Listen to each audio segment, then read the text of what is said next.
नमस्कार। मेष राशि के महानुभावों के लिए जो साढ़े साथी अब चरणबद्ध व्यवस्था के साथ में चल रही है, यानी शुरुआती क्रम के साथ में चल रही है, तो जो 29 मार्च से लेकर शुरुआती 100 दिनों का अंतराल है, जिसमें से लगभग 11 से 12 दिन निकल चुके हैं और जो 87-88 दिन बाकी हैं, ये अति महत्वपूर्ण कहे जा सकते हैं। कई बार आपने सुना होगा कि महानुभाव कहते हैं कि हमने कोई ज़मीन ली थी, वो नहीं लेनी चाहिए थी, मति न जाने कैसे भ्रमित हो गई, कहीं इन्वेस्टमेंट किया था, किसी के कहने में आकर कर दिया, मालूम ही नहीं चला, कोई नौकरी किसी की इन्फ्लुएंस में आकर ज्वाइन कर ली, अच्छे खासे स्टेबलाइजेशन के साथ में चल रहे थे और न जाने कहाँ भ्रमित हुए और गफलत भरे निर्णय अपने साथ में जोड़ कर बैठ गए। ये जो सारी ही स्थितियाँ हैं और ये जो सारे ही वर्णन है, व्यक्ति अपनी जीवन यात्रा में कई बार सुना करता है, परंतु स्पष्ट व रेखांकित स्तर के साथ में इस बात को थोड़ा सा और गहनता के साथ में अपने लिए जोड़ा जाए तो यही स्पष्टता है कि साढ़े साथी जब भी लगती है तो व्यक्ति स्पष्टता और भ्रम के घेरों के साथ में स्वयं को एक सिरे के साथ में लेकर नहीं चल पाता। एक अटमोस्ट क्लैरिटी की जो बेसिस उसको स्वयं को देने चाहिए, उसके साथ में भी वो नहीं चल पाता और वहीं से गफलतों के सिरे उसके लिए निरंतर शुरू होने की तैयारी करते हैं। दुविधाएं और अधिक उसके सामने आने की अवस्थाओं के साथ में होती है। इसी वजह से जब साढ़े साथी अपने प्रथम प्रवास क्रम के शुरुआती 100 दिनों के साथ में हो तो ये स्पेसिफिक क्लैरिटी रखनी चाहिए कि इन 100 दिनों में निर्णय की व्यवस्थाओं को हम काफ़ी हद तक संभाल कर चलने का प्रयत्न करेंगे। मेष राशि के महानुभावों के लिए द्वादश भाव में शनिदेव, वहीं द्वादश भाव में राहु, 18 मई तक इनकी युति संगत स्थितियां बनी हुई। 14 अप्रैल तक सूर्य और शनिदेव भी राहु और बुध शुक्र के साथ में पंचग्रही व्यवस्था का आधार यहाँ मीन राशि स्थान के साथ में बना हुआ। तो शनिदेव की तीसरी दृष्टि जो है वो धन भाव पर है, इसलिए आप कहीं पर भी फर्दर इन्वेस्टमेंट्स की तरफ जाते हैं तो अटमोस्ट क्लैरिटी के बेसिस को अपने साथ में क्यूमुलेट करके चलिएगा। आप ये ध्यान रखिएगा कि पारिवारिक जनों के साथ में भी यहाँ विद्रोही प्रवृत्तियाँ और प्रकृति निकल कर आने वाली बिल्कुल भी नहीं रहे।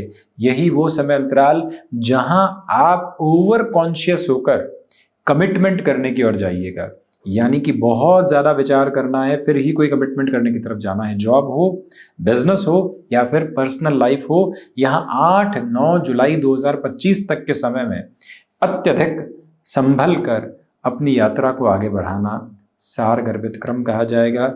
जीवन यात्रा को जिस परिप्रेक्ष्य के साथ में आप देखना चाहते हैं, उस स्थिर वालिता को भी अपने साथ संपन्नता के आधार में आप गतिमान करके आगे बढ़ने वाले हो सकते हैं।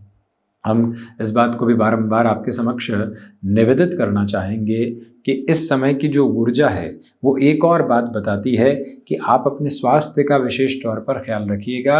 शल्य चिकित्सा संबंधी किसी भी निर्णय की तरफ जल्दबाजी के साथ में गतिमान हो जाना बिल्कुल भी ठीक नहीं है। जितना धैर्यवान आप रहेंगे उतना ही व्यवस्थित क्रम आप स्वयं के लिए अपनाकर चलने वाले होंगे, अन्यथा बड़ी गफलतों के सिरे समक्ष निकल कर आ सकते हैं। और ये स्पष्ट रखें कि यहाँ इन दिनों में कोई भी तरीके के फाइनेंशियल बर्डन को बढ़ाकर चलने से आपको बचना चाहिए। शनिदेव की 7वीं दृष्टि षष्ठ भाव पर है, इसलिए इस बात के साथ में विशेष सरोकार अपने रख कर आप चलने का प्रयत्न कीजिएगा। यही वो समय है जो कफ प्रदान प्रवृत्ति की स्थितियों को और अधिक आपके सामने बढ़ाने का कार्य कर सकती है। दुविधाओं के रेखांकित क्रम समक्ष निकल कर आ सकते हैं। इस एक अवस्था से भी स्वयं को समग्र तौर पर संभालें। आध्यात्मिक जागृति आपकी बड़ी ही गहराई से आपके साथ में चल रही है, उसको आप अपने साथ बहुत स्पष्ट तौर पर लेकर चलिएगा। किसी कामकाज के साथ में आपका धर्म, ध्यान और साथ ही साथ में आध्यात्मिक परिप्रेक्ष्य में भटकाव आ रहा है तो उस कार्य से थोड़ा सा दूर रहना और अपनी जीवन यात्रा को संकल्प शक्ति के नव निर्माण क्रम के साथ में निरंतर तौर पर द्रुतगामी करके देखते चले जाना, इसे एक व्यवस्थित आभा कहा जाएगा। जो महानुभाव हायर एजुकेशन को रिलेट करते हुए डिसीजंस में लंबे समय से रुकावट महसूस कर रहे थे, उनके लिए अटमोस्ट क्लैरिटी है। अब आप देखिए कि कर्मेश शनिदेव द्वादश भाव में आ चुके हैं शुरुआती स्तर पर गुरु की नक्षत्रीय परिधियों के साथ में, और गुरु पर इनकी दृष्टि भी है।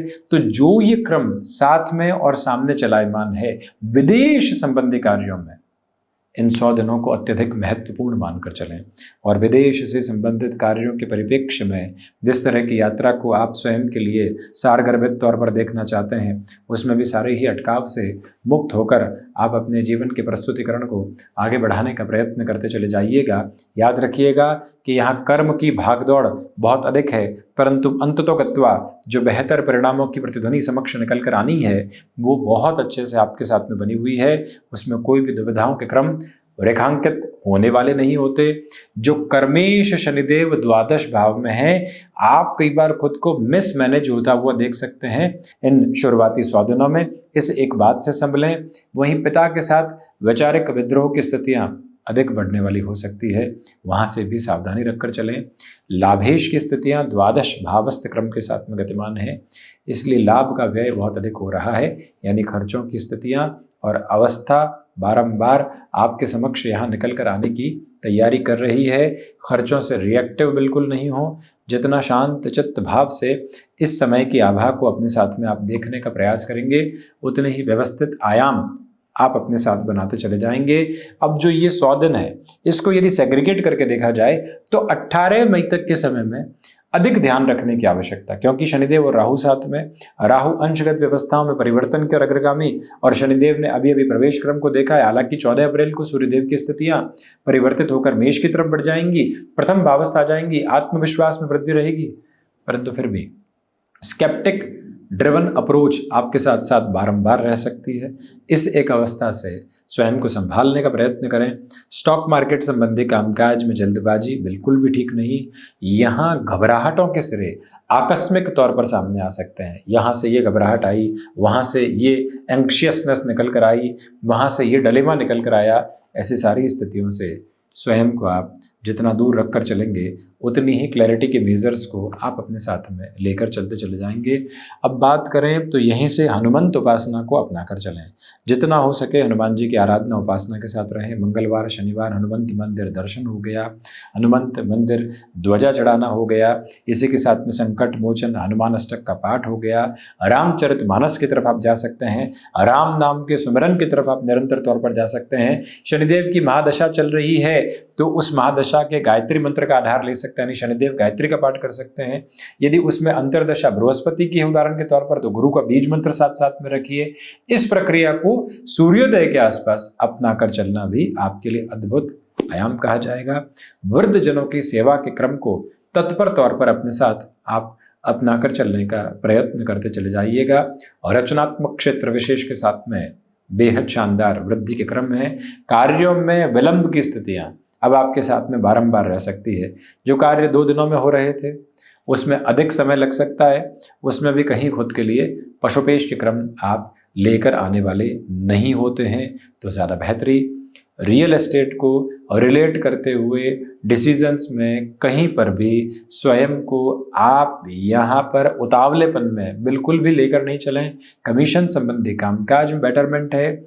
ऑटोमोबाइल स्पेसिफिक सेक्टोरल बेस की जो पोजीशंस होती है, वहाँ से एक अलग लेवल का कंसोलिडेशन का बेस आपके साथ साथ निकल कर आने की अद्भुत तैयारी कर रहा है, जिसको भी अपने साथ नव संकल्प शक्ति में अपना कर चलने का प्रयत्न करते चले जाइएगा।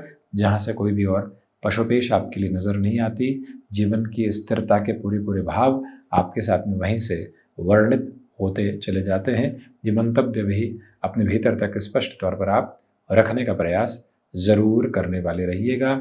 एक प्रमुख निवेदन यहाँ ये भी है कि आप यहाँ माता और पिता के साथ संबंधों को विशेष तौर पर संभालें। शत्रुपक्ष हावी होने का प्रयास कर सकता है, परंतु आपके भीतर का धैर्य शत्रुपक्ष को काफ़ी हद तक हटाने की प्रक्रियाओं के साथ में भी अग्रगामी होता चला जाता है। संतान पक्ष की शिक्षा को लेकर लंबे समय से जो अर्थ प्रदान आधार पर व्यवस्थाएं सामने नहीं आ पा रही थी, वहाँ से भी अब पॉजिटिविटी के इंडिकेशंस आपके साथ क्यूमुलेशन में स्टेबलाइज होते चले जाते हैं। टेक्सटाइल संबंधी कामकाज में संभलिएगा। किसी भी रिलेशन में हाँ ना की तरफ जाना है तो इन शुरुआती 100 दिनों में काफ़ी हद तक अवेयरनेस रखने की रिक्वायरमेंट आपके लिए रहेगी। तो ये था शनिदेव के राशि परिवर्तन के बाद के 100 दिनों का स्पष्ट वर्णित क्रम जो हमने आपके समक्ष रखने का प्रयास किया। हम ऐसी चर्चाओं के साथ उपस्थित होने का प्रयास करते रहेंगे। धन्यवाद एवं कोटिशः आभार।